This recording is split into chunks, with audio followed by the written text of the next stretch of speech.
नमस्कार. मी निलेवाड पवन. आज आपण UPSC अथवा MPSC 2027 याबद्दल थोडक्यात चर्चा करणार आहोत. पहा, बहुतांश विद्यार्थ्यांची कॉल, मेसेज, विविध त्यांची सूचना किंवा काय म्हणू शकता त्यांच्या प्रॉब्लेम्स जाणून घेतल्यानंतर मला थोडंसं लक्षात आलेलं आहे की पहा, काही विद्यार्थ्यांनी नुकतंच तयारी चालू केलेली आहेत किंवा काही विद्यार्थी थोडंसं पुढे गेलेत पण कुठेतरी त्यांचं चुकत आहे हे त्यांना लक्षात आल्यानंतर ते वापस आलेले आहेत. ओके, पण खऱ्या अर्थाने जर पाहिलात ना तर सर्वजण एकाच टप्प्यावरती आहेत, झिरो लाईन इथंच आहे व त्यांची पुढल्या वर्षी एक्झाम असणार आहे. 2027 ची एक्झाम इथं आहे, पण तत्पूर्वी 2026 इथं संपणार आहे. मान्य आहे तुम्हाला? आज पहा, आपण झिरो लाईन वरती आहोत म्हणजे जुलै महिन्यामध्ये आहोत असं तुम्ही कन्सिडर करा. जुलै ते डिसेंबर इथं आहे, त्याच्यानंतर इथं आहे मे.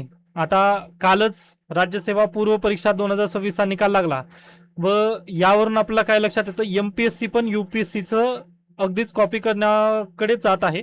अगदी टाइम टेबल असू द्या किंवा त्यांचं जे पाथ आहे ते सर्व काही UPSCच्या पाथवर जात असलेली MPSC आपल्याला पाहायला मिळतं. मग याच अनुषंगाने जर तुम्ही पाहिला तर UPSC 2027 ची पूर्व परीक्षा आहे 23 मे रोजी व त्याच्याच अनुषंगाने मी तुम्हाला काय म्हटलं होतं, 23 आणि 7 तर 30 मे ला तुमची काय असेल मग राज्यसेवा पूर्व परीक्षा असू शकेल. बरोबर आहे. मग यालाच अनुसरून मी ढोबळमानाने हा प्लॅन तयार केलेला आहे व आज घडीला सर्व जे विद्यार्थी आहेत, आता मला ज्या विद्यार्थ्यांनी कॉल केले किंवा SMS केले किंवा त्यांची काही अडचण आहे त्या विद्यार्थ्यांची आपण अडचणी वगैरे सॉल्व्ह करण्याचा प्रयत्न केला. बरोबर. मग झिरो लाईनवर आज तुम्ही इथं सर्वजण आहात, पण पहा डिसेंबर महिन्यानंतर तुम्ही झिरो लाईनवर असाल तर हे खूप तुमच्यासाठी मारक ठरणार आहे. म्हणजे तुम्ही 2027 ची पूर्व परीक्षा विसरून जाणं गरजेचं असतं. पूर्व असू द्यात किंवा मुख्य परीक्षा असू द्यात. हा, पूर्व परीक्षा तुम्ही क्रॅक करू शकाल पहा, पण मुख्य परीक्षा क्रॅक करण्यासाठी खूप कमी कालावधी तुमच्याकडे असणार आहे. किंवा तुम्ही पाहू शकता, म्हणजे आता मी काय केलेलं आहे, एक छोटासा प्लॅन बनवून आणलेला आहे आता जुलै ते डिसेंबर या दरम्यानसाठी. ओके, तर डायरेक्टली आपण ओपन याच्यावरतीच बोलूयात. तर पहा, आजपासून आहेत म्हणजे 1 जुलै पासून तुमच्याकडे टाइम किती आहे पहा, 1 जुलै पासून 26 वीक तुमच्याकडे असतील, 26 आठवडे तुमच्याकडे असणार आहेत. आता माझा आठवडा म्हणजेच कसं पहा, सोमवार पासून मी चालू केलेला आहे ते सॅटर्डे पर्यंत चालू केलेला आहे व संडेला मी ऑफ ठेवलेला आहे. तर अशा पद्धतीने आपलं काय असेल, 1 वीक असेल. आता संडेला मी काम करतो परंतु तुम्हाला थोडंसं जास्त अभ्यास करायचा आहे, या नात्याने मी काय केलेलं आहे, ऑफ ठेवलेला आहे. संडे या दिवशी तुम्हाला बॅकलॉग कंप्लीट करायचं असतं. डन आहे. मग आता हे काय बोलत आहे मी याबद्दल थोडक्यात सांगण्याचा प्रयत्न करेन. तर पहा, आज घडीला सर्वजण झिरो लाईन वरती आहेत.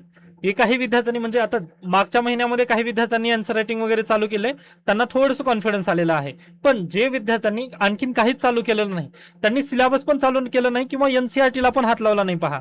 ओके, त्या विद्यार्थ्यांसाठी आता बेसिकली मी हा प्लॅन बनवलेला आहे की MPSC राज्यसेवा 2026 ला क्रॅक कशा पद्धतीने करायचा आहे, सॉरी माय बॅड, 27 ला आपण क्रॅक कशा पद्धतीने करायचा आहे. म्हणजे आज तुम्ही झिरो लाईन वरती आहात ना, तर डिसेंबर 2026 संपल्यानंतर आणि 1 जानेवारी 2027 ला तुमच्याकडे काहीतरी असावं, म्हणजे तुम्ही काहीतरी केलेलं असावं या नात्यातून मी प्लॅन बनवलेला आहे. आता नक्की तुम्ही स्वतःहून पाहू शकता. पहा, स्वतःला इंट्रोस्पेक्ट करा. आता मी सांगण्याची वगैरे आवश्यकता नाही, की तुम्ही स्वतःला विचारा याच्यापूर्वी आपण कुठं चुकलेलं होतं, म्हणजे पूर्व परीक्षा देऊन आलं मग मुख्य परीक्षेची आपण तयारी का केलं नाही किंवा नेमका प्रॉब्लेम कुठे झाला. आपण 2 महिने सलग अभ्यास केलेला आहे किंवा 2 आठवडे आपण सलग अभ्यास केला, त्याच्यानंतर तिसऱ्या आठवड्यामध्ये आपण पूर्णतः आपली जी गाडी आहे ती पूर्ण खाली गेली, म्हणजे आपला ग्राफ अशा पद्धतीने गेला व पूर्ण खाली डाऊन आला. असं नक्की विद्यार्थ्यांसोबत झालेलं असेल पहा आपल्या. म्हणजे पहिल्यांदा 1-2 महिने तरी त्यांनी चांगल्या पद्धतीने सुरुवात केली परंतु पुन्हा त्यांनी अभ्यास पूर्णतः खाली डाऊन आणला. मग असं होऊ नये. तुम्ही आता 0 पासून सुरुवात केलात ना तर नक्कीच 100 पर्यंत जावं तुम्ही. 100 नाही तर नाही परंतु 80 पर्यंत तरी तुम्ही जावं, या नात्याने मी हा प्लॅन बनवून आलेला आहे. ओके, आता पूर्वी तुम्हाला माहिती आहे मी आन्सर रायटिंग प्रोग्राम लॉन्च केलेला आहे, बरोबर. मग आता याच आन्सर रायटिंग प्रोग्रामला मी काय केलेलं आहे पहा, याला 6 महिन्यामध्ये कन्वर्ट केलेला आहे. आता थोडक्यात सांगण्याचा थोडासा आणखीन प्रयत्न करेन मी. पहा, पूर्वी मी 1 महिन्याचीच आन्सर रायटिंगची बॅच तशा पद्धतीने तयार केली होती, मुख्य परीक्षेची आन्सर रायटिंगची, बरोबर. व फीस ठेवली होती पहा 500 रुपये. ओके, मग थोडासा अफोर्डेबिलिटीचा वगैरे इश्यू आहे, पण माझ्या मते काय होतं त्यावेळेस पहा, मला फक्त 20 विद्यार्थ्यांची निवड करून मी त्यावरती काम करणार होतो. परंतु जसं जसं दिवस वगैरे जायला लागले तसं तसं विद्यार्थ्यांमध्ये कॉन्फिडन्स तर वाढत आहे, परंतु पहा अन्य विद्यार्थ्यांची पण मागणी येत आहे व जेन्युइन समस्या आहेत पहा काही विद्यार्थ्यांच्या, की सर आमचं अगदी आम्ही तयारी सुरू करतो परंतु पुन्हा डाऊन होतं, आमचं जे मोरल वगैरे आहे ते सर्व डाऊन होतं आणि एका महिन्यामध्ये पूर्णतः उत्तर जे लेखन आहे ते कौशल्य विकास करू शकत नाही. हे पण मला थोडंसं समजलं, कारण काही विद्यार्थ्यांनी ना काहीच चालू केलं नाही, एकही उत्तर लिखाण वगैरे त्यांनी अद्याप केलेलं नाही आहे. त्यानंतर काही विद्यार्थ्यांनी नुकतंच तयारी वगैरे चालू केली आहे. मग या सर्वांचं एकत्रीकरण करून मी काय केलं आहे पाहता, GS 1 2 3 4 ओके.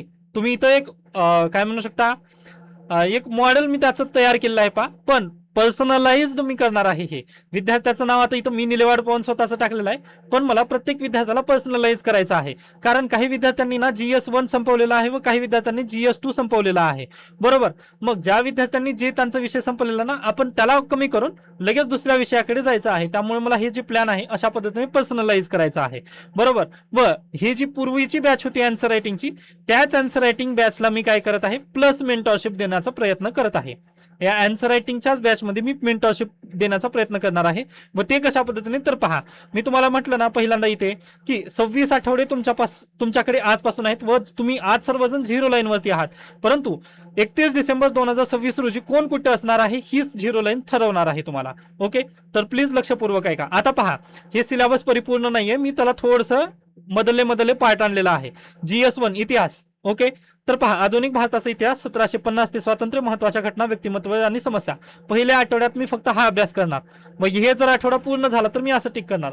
आता यालाच अनुसरून पहा, मी तुम्हाला अशा पद्धतीने वेळापत्रक बनवून देणार की बा पहिले जे 2 महिने आहेत किंवा पहिल्यांदा 1 महिन्याचं देणार तुम्हाला मी, या 1 महिन्यामध्ये तुला GS 1 अशा पद्धतीने खतम करायचं आहे, बरोबर. मी स्वतःहून तुम्हाला टार्गेट देणार आहे, तुम्ही ते वाचायचं आहे स्वतः व त्यावरती मी तुम्हाला आन्सर रायटिंगसाठी प्रश्न देणार आहे, बरोबर. त्यामुळे पहा, एक तर तुम्हाला प्रश्न पण लिहायचे आहेत आणि तुम्हाला काही कंटेंट पण प्रिपेअर करायचं आहे, ओके.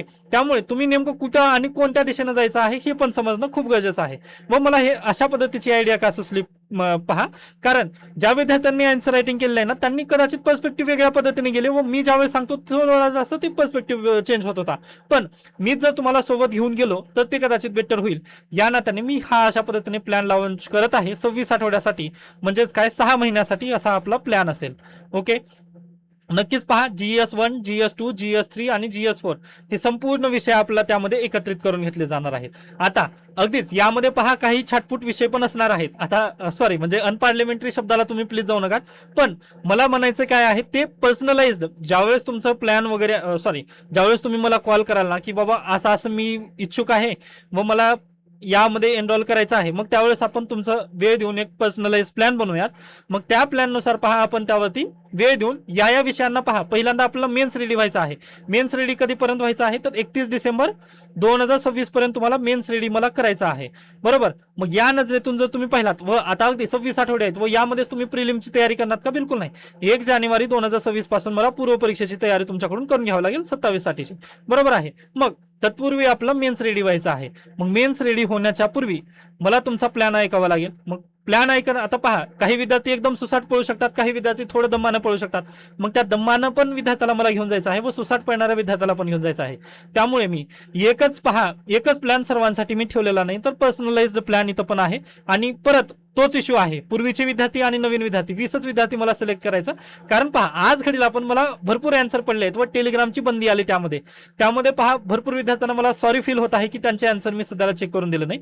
पण लवकरच मी आता टेलिग्राम चालू झालेला आहे, मी लवकरात लवकर त्यांचे आन्सर पाठवणार आहे, ओके. कारण मला फक्त 20च विद्यार्थी तेच कारण निवडायचं आहे, कारण पहा, खूप कमी आपल्याजवळ म्हणजे सोर्सेस वगैरे आहेत व आपण हे जे काही करणार आहोत, मला प्रश्न पण द्यायचा आहे प्रत्येक विद्यार्थ्याच्या प्लॅननुसार आणि त्यांना गाईड पण करायचं आहे. त्यांनी आन्सर पाठवल्यानंतर मला त्यानुसार गाईड पण करायचं आहे व ते अभ्यास केलं का नाही हे पण चेक करायचं आहे, ओके. मग अशा पद्धतीचा असा आपला प्लॅन असेल 6 महिन्यासाठी, पुढील 6 महिन्यासाठी, जुलै, ऑगस्ट, सप्टेंबर, ऑक्टोबर आणि नोव्हेंबर, त्यानंतर डिसेंबर. पहा, 1 2 3 4 5 6 हे 6 महिने झाले.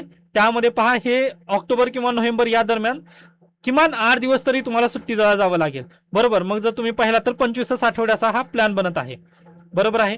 पण जे विद्यार्थी दिवाळीच्या सुट्टीमध्ये पण अभ्यास करणार आहेत घरी राहून वगैरे, त्यांच्यासाठी आपण ओपन आहोत. परंतु जर कदाचित तुम्हाला हे झालं असेल तर 25 ते 26 आठवडे तुमच्याजवळ कालावधी आहे.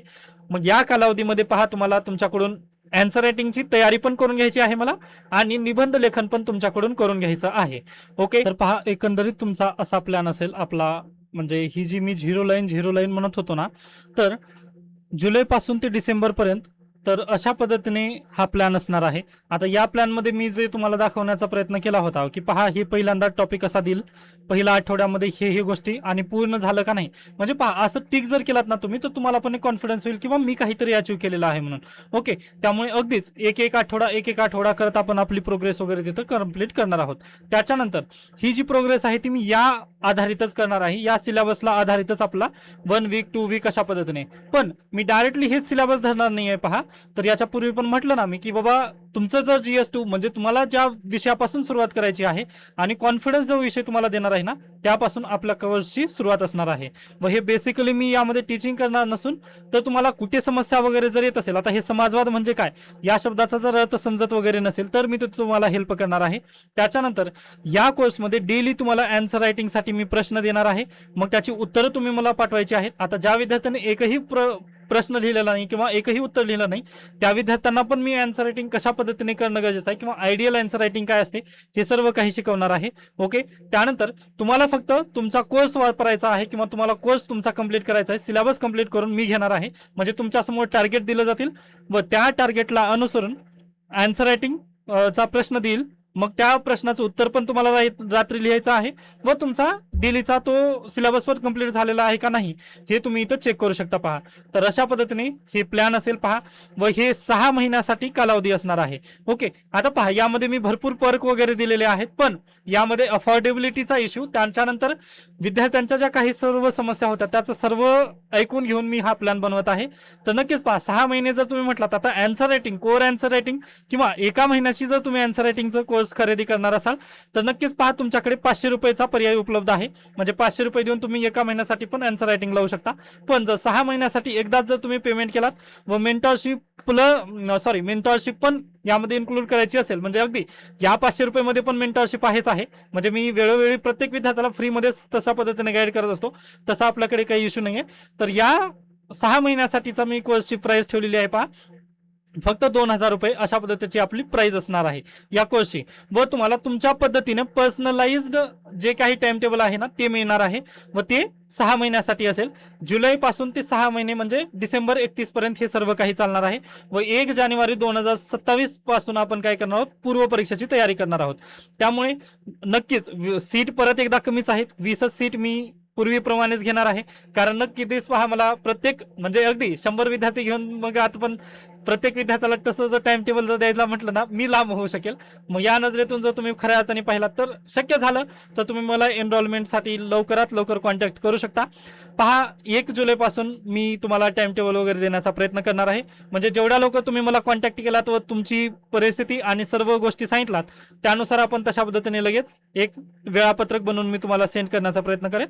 म्हणजे तुम्ही पण वेळापत्रक वगैरे त्या पद्धतीने ठरवू शकता किंवा मला हे सब्जेक्ट वगैरे वाचायचं आहे, मग लगेच 1 तारखेपासून तुम्ही अभ्यासाला लागू शकता.